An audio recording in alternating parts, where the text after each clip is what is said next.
Hello, and welcome to this session about dispute resolution. My name is Professor Cathy Daniels, and I run my own consultancy, advising, writing, and talking about employment law. And what we're talking today is disputes. And before we get into thinking about the different ways that we might resolve disputes, what is useful is just to take a moment to think about why disputes might arise in the first place. And this is useful because, to be honest, the best way of resolving a dispute is to nip it in the bud really quickly so it doesn't escalate into something that needs a more formal approach. Now, I fully understand that one doesn't have complete control over a dispute, that it's typically at least two people, if not more.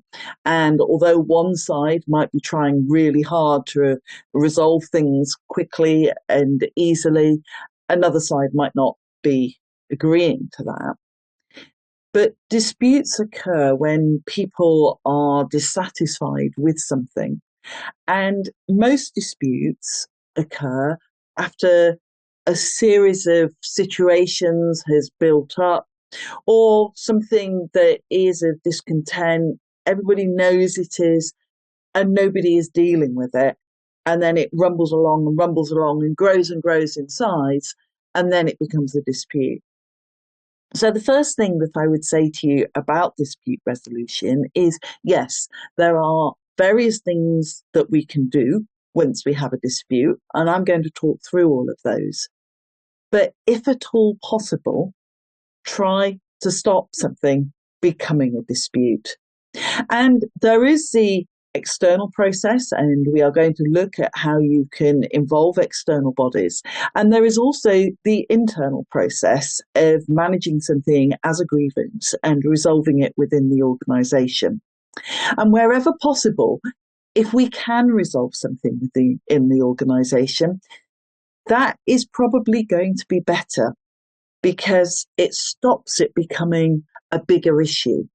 Once we start formal processes, in a sense, we're acknowledging the dispute as something bigger.